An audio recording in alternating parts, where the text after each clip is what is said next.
जय हिंद दोस्तों, आप सभी का आपके अपने YouTube channel read and learn with mister Abhay में एक बार फिर से स्वागत है। दोस्तों, आज की वीडियो में हम औसत टॉपिक पर लेक्चर नंबर 5 पर डिस्कस करने वाले हैं और इस लेक्चर में हम औसत टॉपिक में औसत चाल एवरेज स्पीड के बारे में पढ़ेंगे। तो दोस्तों, एवरेज स्पीड से आपके एग्जाम में दो तरह से प्रश्न पूछे जाते हैं, फर्स्ट टाइप और सेकेंड टाइप। पहली टाइप में जो प्रश्न पूछा जाता है, जब दूरी बराबर हो, यानी जब दूरी बराबर हो तब किस तरह से प्रश्न पूछे जाते हैं, और दूसरी टाइप का जो सवाल बनता है जिसमें दूरी बराबर नहीं होती है। तो दोस्तों, हम टाइप वाइज सवालों का अध्ययन करेंगे। तो चलिए बिना देर किए वीडियो को स्टार्ट करते हैं। तो सबसे पहले आप देख पा रहे होंगे टाइप फर्स्ट, जब दूरी बराबर हो।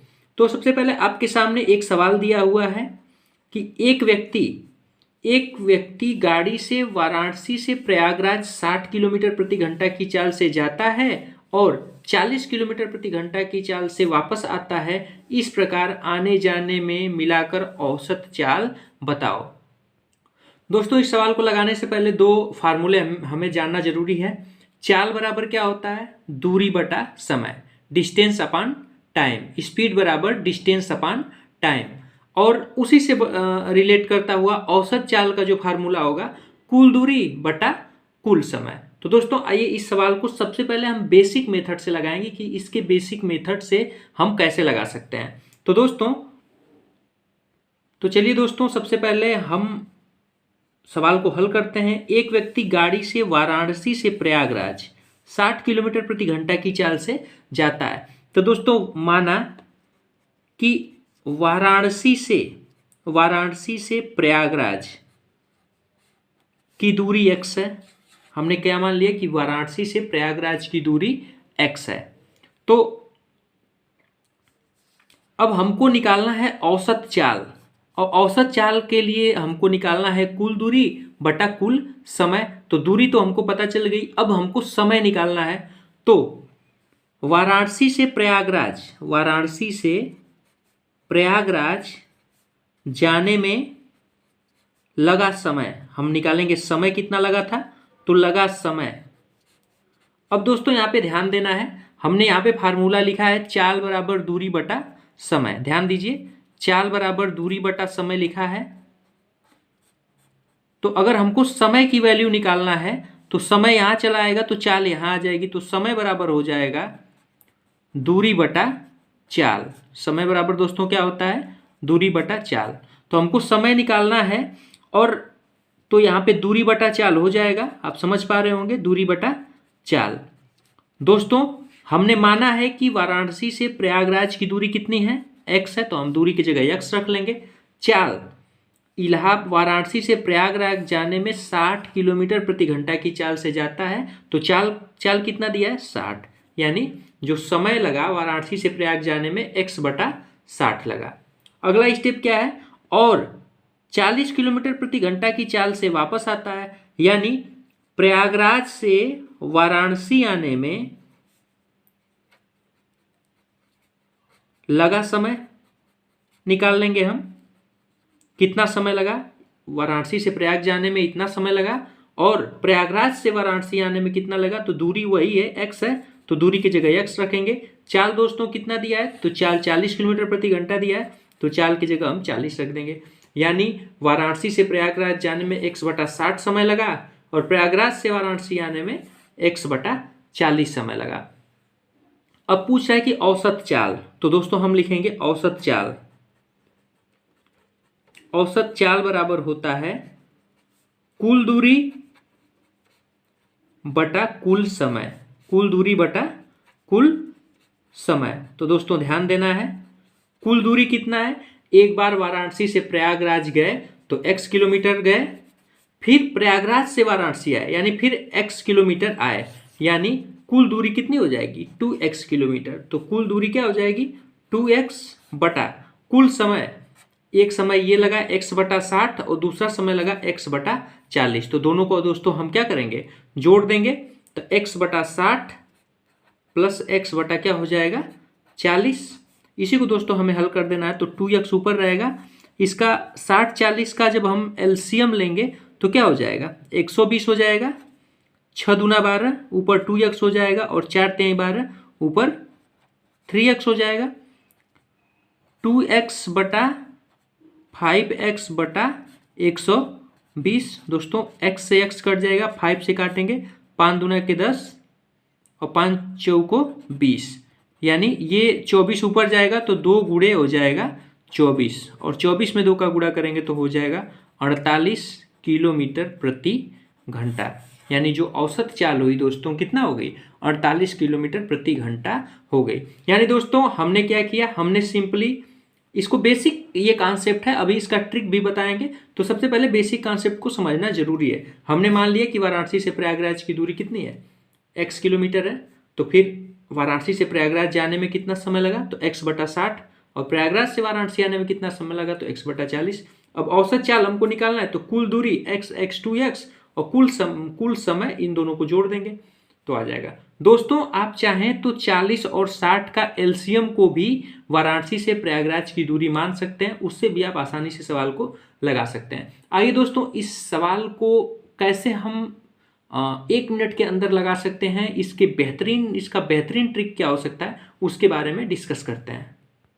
दोस्तों इसका ट्रिक जो है हमने नोट करके लिख लिया है। यदि प्रत्येक चाल से चली गई दूरी बराबर हो, आपको ध्यान क्या देना है दोस्तों कि दूरी क्या होनी चाहिए, बराबर होनी चाहिए। यानी इसमें देखिए एक व्यक्ति गाड़ी से वाराणसी से प्रयागराज जाता है और फिर प्रयागराज से वाराणसी आता है, यानी दोनों की दूरी क्या हो गई, दोनों की दूरी बराबर हो गई। और जब दूरी बराबर हो तो औसत चाल दी गई चालों के हरात्मक माध्य के बराबर होता है। हरात्मक माध्य क्या होता है दोस्तों, यहाँ पे देख पा रहे होंगे, इसी को कहते हैं हरात्मक माध्य।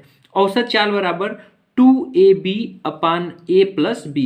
a और b क्या है, दोनों चाल है। तो आपका सवाल क्या है दोस्तों, सबसे पहले सवाल पे आते हैं। सवाल आपका है कि एक व्यक्ति गाड़ी से वाराणसी से प्रयागराज 60 किलोमीटर प्रति घंटा की चाल से जाता है और 40 किलोमीटर प्रति घंटा की चाल से वापस आता है, तो औसत चाल क्या होगी। तो दोस्तों यहाँ पे दूरी बराबर है, और जब दूरी बराबर हो तो एवरेज स्पीड, औसत चाल हो जाएगी 2, ए की जगह रखेंगे 60, बी की जगह रखेंगे 40 बटा 60 प्लस 40, 60 प्लस 40। इसी को दोस्तों सॉल्व कर देंगे, 2 इंटू 60 इंटू 40 अपान 60 में 40 जोड़ेंगे तो दोस्तों हो जाएगा 100, 1 0 से 1 0, 1 0 से 1 0। अब गुणा कर देंगे, 6 दूना के 12 और 12 चौको क्या होता है 48, यानी 48 किलोमीटर प्रति घंटा। यानी अगर आपको दूरी बराबर दिया है तो औसत चाल निकालना है, तो आपको सिंपल सा फार्मूला याद रखना है कि 2ab upon a plus b, और बेसिक से भी आप इसको आसानी से लगा सकते हैं। आइए दोस्तों इस टाइप के अगले सवाल को हल करते हैं। दोस्तों अगला सवाल दिया है कि एक व्यक्ति 20 किलोमीटर प्रति घंटा की चाल से घर से बाजार जाता है और 30 किलोमीटर प्रति घंटा की चाल से बाजार से घर वापस आता है, तो आने जाने में मिलाकर व्यक्ति की औसत चाल क्या होगी। तो दोस्तों ध्यान देना है कि व्यक्ति क्या कर रहा है, अपने घर से बाजार जाता है, यानी घर से बाजार जाता है और बाजार से घर वापस आता है, यानी औसत जो, और घर से जाने के लिए 20 किलोमीटर प्रति घंटा की चाल से जाता है और बाजार से घर 30 किलोमीटर प्रति घंटा की चाल से वापस आता है। तो घर से बाजार की दूरी और बाजार से घर की दूरी दोनों दोस्तों समान होगी, और जब दूरी समान होती है तो औसत चाल बराबर होता है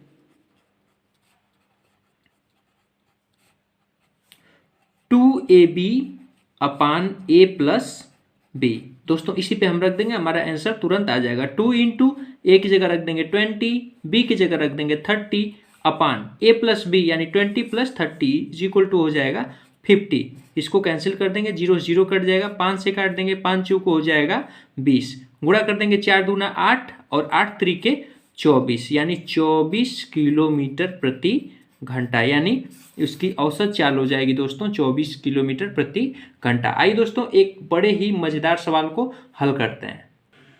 दोस्तों अगला सवाल है कि एक व्यक्ति अपनी यात्रा में संपूर्ण दूरी को 3 बराबर भागों में, ध्यान देना दोस्तों, 3 बराबर भागों में बांटकर क्रमशः 20 किलोमीटर प्रति घंटा, 30 किलोमीटर प्रति घंटा और 10 किलोमीटर प्रति घंटा की चाल से तय करता है, तो बताइए पूरे यात्रा के दौरान व्यक्ति की औसत चाल क्या होगी। दोस्तों आप इसको बेसिक मेथड से भी लगा सकते हैं, और आपको इस सवाल को लगाने के लिए सबसे बेहतर ट्रिक क्या होगा, औसत चाल बराबर, अगर 2 चाल रहेगी तो आप उसका हरात्मक माध्य ले लेंगे 2ab/a+b। लेकिन अगर 3 चाल दे दिया तो उसके लिए फार्मूला हमारा चेंज हो जाता है, वो होगा 3abc/ab+bc+ca। दोस्तों 2 चाल होगी तो लगाएंगे 2ab/a+b। अगर ये 2 चाल के लिए, अगर चाल 3 रहेगी तो 3abc/ab+bc+ca। दोस्तों इसी पे आपको वैल्यू रख देना है। 3 इंटू ए की जगह क्या रखना है 20, बी की जगह क्या रखना है 30 और सी की जगह रखना है 10 ए बी। तो ए बी मतलब 20 गुणे 30 प्लस बी सी 30 गुणे 10 प्लस सी ए 20 गुणे 10। इसी को दोस्तों हमें सॉल्व कर देना है। तो 2 गुणे 20 गुणे 30 गुणे 10 बटा इसी को 20 23 60 600 हो जाएगा, प्लस 30 दा हमें 300 और 20 दा हमें 200। तो 2 इंटू 20 30 इंटू 10/6 3 9 2 11 1100। 0 0 कट जाएगा, इस 0 से 0 कट जाएगा। 2 का गुणा करेंगे 2 दूना के 4 और 4 3 12 120 अपान। दोस्तों यहाँ पे थोड़ा सा मिस्टेक हो गया, ये 3 है। 3 दूना के 6 6 3 18 180/11 और 180/11 करेंगे तो 16 बार भाग जाएगी, 16 सही 4 बटा ये हो जाएगा 11 किलोमीटर प्रति घंटा। तो दोस्तों जब आपको 2 चाल दिया होगा तो 2ab/a+b फार्मूला का यूज करेंगे, और जब 3 चाल दिया होगा तो 3abc/ab+bc+ca। और ये दोनों कंडीशन तब काम करेगी जब उसकी चाल दोस्तों दूरी जो है वो बराबर होगी, तब के लिए फार्मूला है। और इसको आप बेसिक मेथड से भी आसानी से लगा सकते हैं। आइए दोस्तों, जिसमें चाल बराबर न हो उस वाले सवाल को कैसे लगाते हैं उसका भी हम नियम को समझने का प्रयास करते हैं। दोस्तों टाइप नंबर 2 है कि जब दूरी बराबर न हो। तो दोस्तों इस वाले टाइप को आप बेसिक मेथड से ही आसानी से लगा सकते हैं। एक व्यक्ति 160 किलोमीटर की दूरी की यात्रा 40 किलोमीटर प्रति घंटा की चाल से तय करता है और 135 किलोमीटर की यात्रा 45 किलोमीटर प्रति घंटा की चाल से तय करता है। तो पूरे यात्रा के दौरान औसत चाल बताओ। तो दोस्तों सबसे पहले हम जान जाते हैं औसत चाल। औसत चाल बराबर होता है कुल दूरी बटा कुल समय। कुल दूरी बटा कुल समय। दोस्तों सबसे पहले हमको कुल दूरी निकालना है, तो कुल दूरी और कुल समय। तो दोस्तों यहां पे आप देख पा रहे होंगे ये व्यक्ति 160 किलोमीटर यात्रा तय करता है और ये वाला व्यक्ति 135 किलोमीटर यात्रा, नहीं, यही एक ही व्यक्ति एक बार 160 किलोमीटर जाता है, एक बार 135 किलोमीटर। तो कुल दूरी क्या हो जाएगी 160 प्लस 135। ये तो क्लियर हो गया। कुल दूरी बटा कुल समय निकालना है। तो दोस्तों हम समय थोड़ा सा अलग जगह पे निकाल लेंगे। एक व्यक्ति 160 किलोमीटर की यात्रा तय करता है 40 किलोमीटर प्रति घंटा की चाल से। तो दूरी बराबर चाल बराबर क्या होता है, दूरी बटा समय होता है। दूरी बटा समय, तो आप कहेंगे कि समय बराबर हो जाएगा दूरी बटा चाल। समय बराबर क्या हो जाएगा दूरी बटा चाल। तो दोस्तों पहला जो व्यक्ति 160 किलोमीटर की दूरी तय करता है 40 में, तो इसको समय कितना लगा 160 बटा 40। तो यहाँ पे आप ऐसे भी लिख सकते हैं 160 बटा 40 प्लस ये तो पहले कितना समय लगा, फिर दूसरी दूरी 135 किलोमीटर तय किया तो उसको तय करने में कितना समय लगा, तो 135 बटा 45। दोस्तों इसी को हमको सॉल्व कर देना है, तो इसको हम कैंसिल कर देंगे। 4 चौको हो जाएगा 16 और 45 त्याई हो गया 3 पचे 15, 3 चौक 12 1 13, 45 त्याई 135। दोस्तों इसको हम ऐड कर देंगे तो ये हो जाएगा 5 36 9 1 1 2 295 बटा 4 में 3 जोड़ देंगे तो क्या हो जाएगा 7। इसको दोस्तों हम हल कर देंगे तो 7 चौको होता है 28, एक बचेगा 7 दूना के 14, 5 में से 4 घटाएंगे तो 1 बचेगा बटा 7, यानी 42 सही 1/7 किलोमीटर प्रति घंटा। यानी दोस्तों आपको सिंपली काम ये करना है कि कुल दूरी निकालना है तो आप दोनों दूरी को जोड़ देंगे, कुल समय निकालना है तो इसमें से इसको भाग दे लेंगे पहला और इसमें इसको भाग दे लेंगे दूसरा, यानी कुल समय को और कुल दूरी को जोड़कर कुल समय से भाग दे देंगे तो आपका औसत चाल आसानी से आ जाएगा। आइए दोस्तों इस टाइप का एक और सवाल करते हैं जिससे हमारा पूरा कॉन्सेप्ट अच्छे से क्लियर हो सकेगा। दोस्तों अगला सवाल है और ये आज के सेशन का अंतिम सवाल है। एक व्यक्ति 100 किलोमीटर की यात्रा 50 किलोमीटर प्रति घंटा की चाल से चलता है, यानी 100 किलोमीटर की यात्रा 50 किलोमीटर प्रति घंटा की चाल से चलता है। फिर कह रहा है कि 150 किलोमीटर और 150 किलोमीटर की यात्रा 30 किलोमीटर प्रति घंटा की चाल से चलता है और 180 किलोमीटर की यात्रा दोस्तों वो 60 किलोमीटर प्रति घंटा की चाल से चलता है। तो पूछ रहा है कि पूरी यात्रा के दौरान उस व्यक्ति की औसत चाल बताओ। तो दोस्तों आप जानते हैं औसत चाल बराबर होता है कुल दूरी बटा कुल समय, कुल दूरी बटा कुल समय।